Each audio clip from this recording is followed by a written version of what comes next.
ಒಂದು perfect smart phone purchase ಮಾಡೋದು ವರ್ಷದಿಂದ ವರ್ಷಕ್ಕೆ ಕಷ್ಟ ಆಗ್ತಾ ಇದೆ. ಯಾಕಂದ್ರೆ ಕಂಪನಿಗಳು ಹಳೆ ಸ್ಮಾರ್ಟ್ ಫೋನ್ ಗಳನ್ನ ಹೊಸ ಹೆಸರಲ್ಲಿ ಮಾರ್ತಾ ಇದಾವೆ.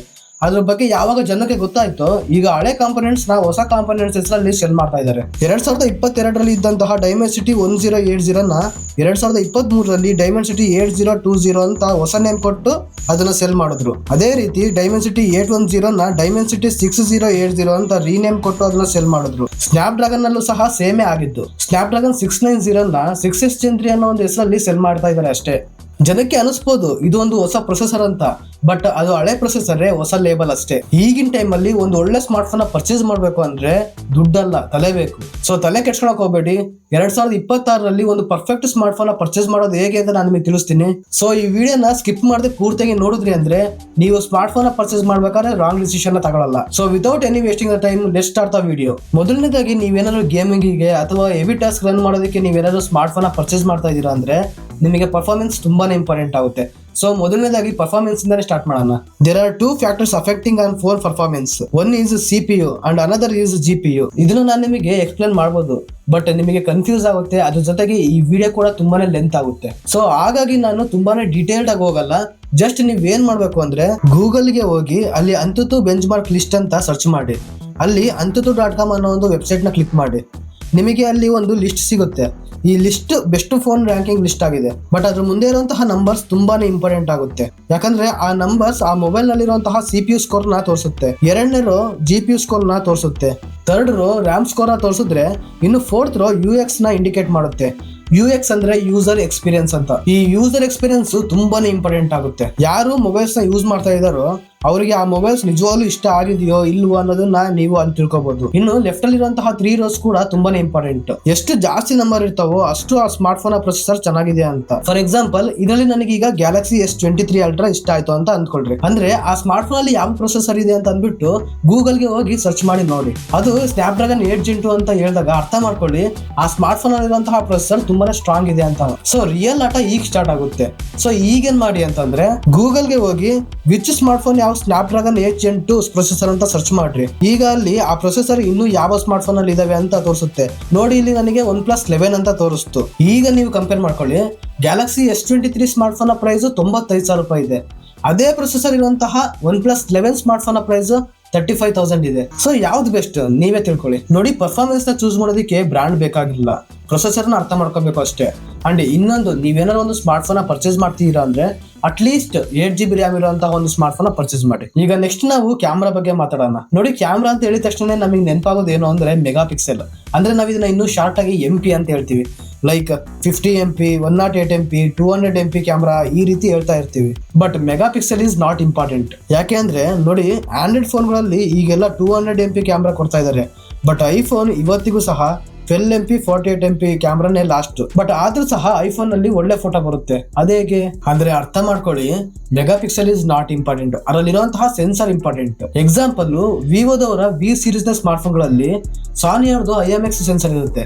ಸೊ ಇದು ಒಂದು ಒಳ್ಳೆ ಫೋಟೋ ಆಪ್ಟಿಮೈಸೇಷನ್ ನಿಮ್ಗೆ ಮಾಡಿ ಕೊಡೋದ್ರಿಂದ ನಾವಿದನ್ನ ಕ್ಯಾಮ್ರಾ ಸೆಂಟ್ರಿಕ್ ಸ್ಮಾರ್ಟ್ ಫೋನ್ಸ್ ಅಂತ ಕರಿತೀವಿ. ಸೊ ಒಂದು ಕ್ಯಾಮ್ರಾ ಸ್ಮಾರ್ಟ್ ಫೋನ್ ನೀವು ಏನಾದ್ರು ಪರ್ಚೇಸ್ ಮಾಡ್ತಾ ಇದೀರಾ ಅಂದ್ರೆ ಅದರಲ್ಲಿ ಯಾವ ಸೆನ್ಸರ್ ಇದೆ ಅಂತ ನೋಡಿ ಪರ್ಚೇಸ್ ಮಾಡಿ. ಮೆಗಾ ಪಿಕ್ಸೆಲ್ ಕೇವಲ ನೀವು ಪರ್ಚೇಸ್ ಮಾಡ್ಲಿ ಅಂತ ಕಂಪನಿಗಳು ಮಾಡುವಂತ ಒಂದು ಸ್ಟ್ರಾಟಜಿ ಅಷ್ಟೇ. ಬಟ್ ಸೆನ್ಸರ್ ವರ್ಕ್ ಆಗುತ್ತೆ ಅಂದ್ಕೊಳ್ಳಿ. ನಿಮ್ಮ ಸ್ಮಾರ್ಟ್ ಫೋನ್ ಅಲ್ಲಿ 10 MP ಕ್ಯಾಮ್ರಾ ಇದ್ದು ಅದರಲ್ಲಿ ಸಾನಿ ಅವ್ರದ್ದು IMX ಸೆನ್ಸರ್ ಇದೆ ಅಂತ ಅಂದ್ರೆ ಅದು ನಿಜವಾಗ್ಲೂ ಒಂದು ಒಳ್ಳೆ ಫೋಟೋ ತೆಗೆಯುತ್ತೆ. ಅದೇ ನಿಮ್ಮ ಹತ್ರ ಒಂದು 200 MP ಕ್ಯಾಮ್ರಾ ಇದೆ ಬಟ್ ಅದರಲ್ಲಿ ಯಾವುದೇ ರೀತಿಯ ಸೆನ್ಸರ್ ಇಲ್ಲ ಅಂತ ಅಂದ್ರೆ ಅದು 12 MP ಈ ಕ್ಯಾಮ್ರಾಗೂ ಕೂಡ ಬೀಟ್ ಮಾಡಕ್ ಆಗಲ್ಲ. ಐ ಥಿಂಕ್ ನಿಮಗೆ ಅರ್ಥ ಆಗಿದೆ ಅಂತ ಅನ್ಕೊಂತೀನಿ. ಅಕಸ್ಮಾತ್ ಏನಾದ್ರು ಕನ್ಫ್ಯೂಸ್ ಆಗಿದ್ರೆ ಇನ್ನೊಂದ್ಸಲ ಈ ಸೆಕ್ಷನ್ ನೋಡಿ. ಅಂಡ್ ನೀವು ಪರ್ಚೇಸ್ ಮಾಡುವಂತಹ ಸ್ಮಾರ್ಟ್ ಫೋನ್ ಗಳಲ್ಲಿ ಅಟ್ಲೀಸ್ಟ್ 4K ವಿಡಿಯೋ ರೆಕಾರ್ಡಿಂಗ್ ಇರ್ಲಿ. ಈಗ ಮಾತಾಡೋಣ ಡಿಸ್ಪ್ಲೇ ಬಗ್ಗೆ. ಡಿಸ್ಪ್ಲೇ ನಲ್ಲಿ ಟೋಟಲ್ ಆಗಿ 3 ಟೈಪ್ಸ್ ಆಫ್ ಡಿಸ್ಪ್ಲೇ ಇದಾವೆ. IPS display, OLED display and AMOLED display. ಮೊದಲೆಲ್ಲ IPS ಡಿಸ್ಪ್ಲೇ ನ ಕೊಡ್ತಾ ಇದ್ರು, ಬಟ್ ಈಗ OLED display and AMOLED display ನ ಕೊಡ್ತಾ ಇದ್ದಾರೆ. OLED ಮತ್ತೆ AMOLED ಡಿಸ್ಪ್ಲೇಗಳಲ್ಲಿ ಒಂದು ಒಳ್ಳೆ ಬ್ರೈಟ್ನೆಸ್ ಅಂಡ್ ಕಾಂಟ್ರಾಸ್ಟ್ ವ್ಯಾಲ್ಯೂ ಇರುತ್ತೆ. ಅದೇ IPS LCD ಡಿಸ್ಪ್ಲೇ ನಲ್ಲಿ ಗ್ಲೋ ಎಫೆಕ್ಟ್ ಪ್ರಾಬ್ಲಮ್ ಇದೆ. ಅದರಿಂದ ಮೊಬೈಲ್ ಯೂಸ್ ಮಾಡ್ಬೇಕಾದ್ರೆ ಅನ್ಕಂಫರ್ಟೇಬಲ್ ಫೀಲ್ ಆಗುತ್ತೆ. ಸೊ ನೀವು ಮೊಬೈಲ್ ನ ಪರ್ಚೇಸ್ ಮಾಡ್ತಾ ಇದೀರಾ ಅಂದ್ರೆ AMOLED ಅಥವಾ OLED ಇದೆರಡರಲ್ಲಿ ಯಾವ್ದಾದ್ರು ಒಂದು ಸ್ಮಾರ್ಟ್ ಫೋನ್ ಪರ್ಚೇಸ್ ಮಾಡಿ. ಇನ್ನು ಇವೆರಡರಲ್ಲಿ ಯಾವ್ದು ಚೆನ್ನಾಗಿ ಅಂತ ಕೇಳಿದ್ರೆ OLED ಗಿಂತ AMOLED ನಲ್ಲಿ ಕಲರ್ ಅಕ್ಯುರಸಿ ಅಂಡ್ ಬ್ರೈಟ್ನೆಸ್ ತುಂಬಾನೇ ಚೆನ್ನಾಗಿರುತ್ತೆ. ಕೊನೆಯದಾಗಿ ಈ ಡಿಸ್ಪ್ಲೇಗಳ ಬಗ್ಗೆ ಹೇಳಬೇಕು ಅಂದ್ರೆ AMOLED display is better than OLED and OLED is better than IPS LCD. And ನಿಮಗೆ ಇಲ್ಲಿ ರಿಫ್ರೆಶ್ ರೇಟ್ ಕೂಡ ತುಂಬಾನೇ ಇಂಪಾರ್ಟೆಂಟ್ ಆಗುತ್ತೆ. ಅದರಲ್ಲಿ 60 Hz, 120 Hz, 144 Hz and 240 Hz refresh rate ಅಂತ ಇದಾವೆ. ನಾನು ತುಂಬಾನೇ ಎಕ್ಸ್ಪ್ಲೇನ್ ಮಾಡಿ ನಾನು ನಿಮಗೆ ಕನ್ಫ್ಯೂಸ್ ಎಲ್ಲ ಮಾಡಕ್ ಹೋಗಲ್ಲ. ಸಿಂಪಲ್ ನೋಡಿ, ನೀವು ಎಷ್ಟು ಹರ್ಟ್ಸ್ ಸ್ಮಾರ್ಟ್ ಫೋನ್ ನ ಪರ್ಚೇಸ್ ಮಾಡ್ತಿರೋ ನಿಮ್ಮ ಫೋನ್ ಡಿಸ್ಪ್ಲೇ ಅಷ್ಟೇ ಸ್ಮೂತ್ ಆಗಿ ವರ್ಕ್ ಆಗುತ್ತೆ. ಸ್ಪೆಷಲಿ ಗೇಮ್ ಆಡೋರಿಗೆ ಇದು ತುಂಬಾನೇ ಇಂಪಾರ್ಟೆಂಟ್ ಆಗುತ್ತೆ. ಸೊ ನೀವು ಎಷ್ಟು ಜಾಸ್ತಿ ರಿಫ್ರೆಶ್ ರೇಟ್ ಇರುವಂತ ಸ್ಮಾರ್ಟ್ ಫೋನ್ ನ ಪರ್ಚೇಸ್ ಮಾಡ್ತಿರೋ ಅಷ್ಟೇ ನಿಮ್ಮ ಸ್ಮಾರ್ಟ್ ಫೋನ್ ನ ಡಿಸ್ಪ್ಲೇ ಕೂಡ ತುಂಬಾ ಚೆನ್ನಾಗಿರುತ್ತೆ. ನಿಮ್ಮ ಸ್ಮಾರ್ಟ್ ಫೋನ್ ಕೂಡ ಅಷ್ಟೇ ನಿಮಗೆ ಚೆನ್ನಾಗಿ ಒಂದು ಒಳ್ಳೆ ಎಕ್ಸ್ಪೀರಿಯನ್ಸ್ ನ ಕೊಡುತ್ತೆ. ನೋಡಿ, ಈಗಿನ ಟೈಮ್ ಅಲ್ಲಿ 90 Hz ರಿಫ್ರೆಶ್ ರೇಟ್ ಇರುವಂತ ಸ್ಮಾರ್ಟ್ ಫೋನ್ ನ ಪರ್ಚೇಸ್ ಮಾಡಬೇಡಿ. ಅಟ್ಲೀಸ್ಟ್ 120 Hz ರಿಫ್ರೆಶ್ ರೇಟ್ ಅಂತೂ ಇರ್ಲೇಬೇಕು. ಅಂಡ್ ಗೇಮರ್ಸ್ ಏನಾದ್ರು ಇದೀರಾ ಅಂದ್ರೆ 144 Hz ರಿಫ್ರೆಶ್ ರೇಟ್ ಅಂತೂ ಇರ್ಲೇಬೇಕು. ಈಗ ಮೇನ್ ಆಗಿ ಎಲ್ಲರೂ ಸಹ ಎಡುವಂತ ಪಾರ್ಟಿ ಬರೋಣ, ಅಂದ್ರೆ ಸ್ಟೋರೇಜ್. ಮೊದಲೆಲ್ಲ ಮೊಬೈಲ್ ಗಳಲ್ಲಿ ಮೈಕ್ರೋ SD ಕಾರ್ಡ್ ಹಾಕೊಳ್ಳುವಂತಹ ಆಪ್ಷನ್ ಕೊಟ್ಟಿದ್ರು, ಬಟ್ ಈಗ ಆ ಆಪ್ಷನ್ ನ ತೆಗೆದಿದ್ದಾರೆ. ಸೊ ನೀವು ಅಟ್ಲೀಸ್ಟ್ 256 GB ಸ್ಟೋರೇಜ್ ಇರುವಂತ ಸ್ಮಾರ್ಟ್ ಫೋನ್ ಪರ್ಚೇಸ್ ಮಾಡ್ಕೊಳ್ಳಿ. ನೋಡಿ, ನೀವೆಲ್ಲ ಅಂದ್ಕೊಂಡಿರೋದು ಏನು ಅಂದ್ರೆ ಸ್ಟೋರೇಜ್ ಒಂದು 256 GB ಒಂದು ಸ್ಮಾರ್ಟ್ ಫೋನ್ ಪರ್ಚೇಸ್ ಮಾಡ್ತೀರಾ ಅಂತ ಅಂದ್ರೆ ಅದು ನಿಜವಾಗ್ಲೂ ತುಂಬಾನೇ ಫಾಸ್ಟ್ ಇದೆ ಅಂತ ಅಂದ್ಕೊಂತೀರಾ.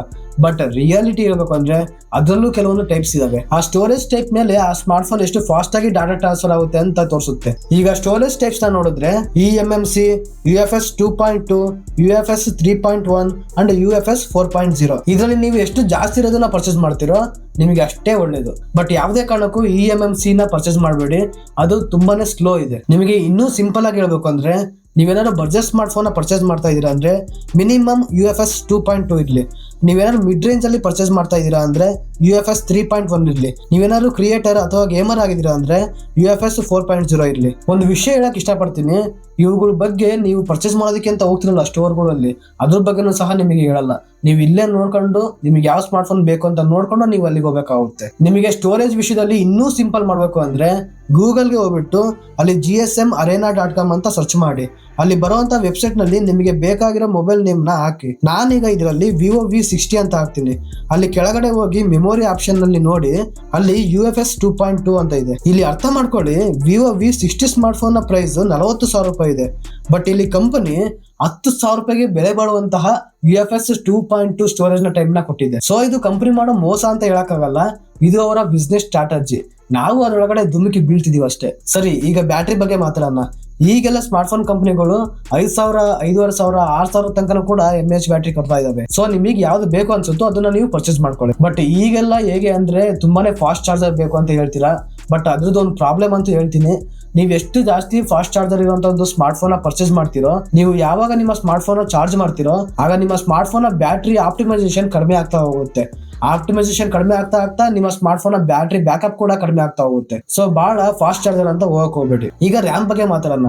ನೋಡಿ, ನಾರ್ಮಲ್ ಆಗಿ ನಾವೆಲ್ಲ 8GB, 12GB, 16GB RAM smart phone purchase ಮಾಡಿದ್ರೆ ನಮ್ಮ ಸ್ಮಾರ್ಟ್ ಫೋನ್ ತುಂಬಾನೇ ಫಾಸ್ಟ್ ಇರುತ್ತೆ ಅಂತ ಅಂದ್ಕೊಳ್ತೀವಿ. ಬಟ್ ಆ ರೀತಿ ಅಲ್ವೇ ಅಲ್ಲ. ಯಾಕಂದ್ರೆ ರ್ಯಾಮ್ ನಲ್ಲೂ ಸಹ ಕೆಲವೊಂದು ಟೈಪ್ಸ್ ಇದಾವೆ. LPDDR3, LPDDR4, LPDDR4X, LPDDR5 and LPDDR5X. ಈಗ ನೀವು 12GB, 16GB ರ್ಯಾಮ್ ಇರುವಂತ ಒಂದು ಸ್ಮಾರ್ಟ್ ಫೋನ್ ತಗೊಂಡ್ರು ಅದರಲ್ಲಿ LPDDR4X ರ್ಯಾಮ್ ಟೈಪ್ ಇದೆ ಅಂದ್ರೆ ಆ ಸ್ಮಾರ್ಟ್ ಫೋನ್ ಸುಮ್ಮನೆ ವೇಸ್ಟ್. ಅದೇ ನೀವು ಕೇವಲ 6GB ರ್ಯಾಮ್ ಇರುವಂತ ಒಂದು ಸ್ಮಾರ್ಟ್ ಫೋನ್ ತಗೊಂಡು ಅದರಲ್ಲಿ LPDDR5X ರ್ಯಾಮ್ ಟೈಪ್ ಇದೆ ಅಂದ್ರೆ ಆ ಸ್ಮಾರ್ಟ್ ಫೋನ್ ಫಾಸ್ಟ್ ಇದೆ ಅಂತ. ಅಂದ್ರೆ ಈ ಲಿಸ್ಟ್ ಅಲ್ಲಿ ನೀವು ಎಷ್ಟು ಜಾಸ್ತಿ ನಂಬರ್ ಇರುವಂತಹ ಒಂದು RAM type smart phone purchase ಮಾಡ್ತೀರೋ ನಿಮ್ಮ ಸ್ಮಾರ್ಟ್ ಫೋನ್ ಅಷ್ಟೇ ಫಾಸ್ಟ್ ಆಗಿ ರನ್ ಆಗುತ್ತೆ. ಈಗ ಆಲ್ಮೋಸ್ಟ್ ಬರ್ತಾ ಇರುವಂತಹ ಸ್ಮಾರ್ಟ್ ಫೋನ್ ಗಳಲ್ಲಿ LPDDR4 ರ್ಯಾಮ್ ಇಲ್ಲ.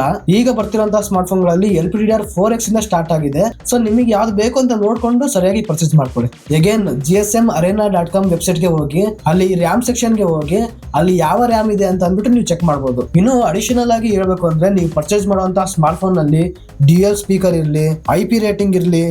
ಈ IP ರೇಟಿಂಗ್ ಅಂದ್ರೆ ನಿಮ್ಮ ಸ್ಮಾರ್ಟ್ ಫೋನ್ ಏನಾದ್ರು ನೀರಲ್ಲಿ ಬಿತ್ತು ಅಂದ್ರೆ, ನಿಮಗೆ ಗೊತ್ತಿಲ್ಲದೆ ಏನಾದ್ರು ಸ್ಲಿಪ್ ಆಗಿ ಏನಾದ್ರು ಧೂಳಲ್ಲಿ ಕುತ್ಕೊಂತು ಅಂದ್ರೆ ನಿಮ್ಮ ಸ್ಮಾರ್ಟ್ ಫೋನ್ಗೆ ಯಾವುದೇ ರೀತಿಯ ಎಫೆಕ್ಟ್ ಸಹ ಆಗಲ್ಲ. ಅಂಡ್ ನೀವು ಬೈ ಮಾಡುವಂತ ಸ್ಮಾರ್ಟ್ ಫೋನ್ಗಳಲ್ಲಿ ನೆಟ್ವರ್ಕ್ ಕನೆಕ್ಟಿವಿಟಿ ಚೆನ್ನಾಗಿರ್ಲಿ, ಅಂದ್ರೆ 5G ಇರಲಿ. ಸೊ ಆದಷ್ಟು ಇದನ್ನೆಲ್ಲ ನೋಡ್ಕೊಂಡು ನೀವು ಸ್ಮಾರ್ಟ್ ಫೋನ್ ಪರ್ಚೇಸ್ ಮಾಡಿದ್ರೆ ನಿಮ್ಮ ಕೈಯಲ್ಲಿ ಒಂದು ಒಳ್ಳೆ ಸ್ಮಾರ್ಟ್ ಫೋನ್ ಇರುತ್ತೆ. ಐ ಥಿಂಕ್ ಈಗ ನಿಮಗೆ ಒಂದು ಸ್ಮಾರ್ಟ್ ಫೋನ್ ಪರ್ಚೇಸ್ ಮಾಡೋದು ಹೇಗೆ ಅನ್ನೋ ಒಂದು ಐಡಿಯಾ ಇದೆ ಅಂತ ಅನ್ಕೊಳ್ತೀನಿ. ಒಂದ್ ವೇಳೆ ನಿಮಗೆ ಎಲ್ಲರೂ ಒಂದು ಸ್ವಲ್ಪ ಕನ್ಫ್ಯೂಸ್ ಅನ್ನೋದಾಗಿದ್ರೆ ಈ ವಿಡಿಯೋನ ಇನ್ನೊಂದ್ಸಲ ವಾಪಸ್ ನೋಡಿ, ನಿಮಗೆ ಒಂದು ಕ್ಲಾರಿಟಿ ಅನ್ನೋದು ಸಿಗುತ್ತೆ. ಇಲ್ಲಿಗೆ ಈ ವಿಡಿಯೋನ ನಿಲ್ಲಿಸ್ತಾ ಇದ್ದೀನಿ. ನಿಮ್ಗೆ ಏನಾದ್ರು ಈ ವಿಡಿಯೋ ಇನ್ಫಾರ್ಮೇಟಿವ್ ಅನ್ಸಿ ನನ್ನ ಕೆಲಸ ನಿಮ್ಗೆ ಇಷ್ಟ ಆಗಿದ್ರೆ ಈ ವಿಡಿಯೋಗೆ ಒಂದು ಲೈಕ್ ಅಂಡ್ ಸಬ್ಸ್ಕ್ರೈಬ್ ನ ಕೊಟ್ಟು ಹಾಗೆ ನಿಮ್ಮ ಒಪಿನಿಯನ್ ನ ಕಮೆಂಟ್ ಮಾಡಿ. ನಾನು ನಿಮಗೆ ಮತ್ತೆ ನೆಕ್ಸ್ಟ್ ವಿಡಿಯೋದಲ್ಲಿ ಸಿಗ್ತೀನಿ. ನಾನು ನಿಮ್ಮ ಚಂದನ್, ಸೈನಿಂಗ್ ಆಫ್.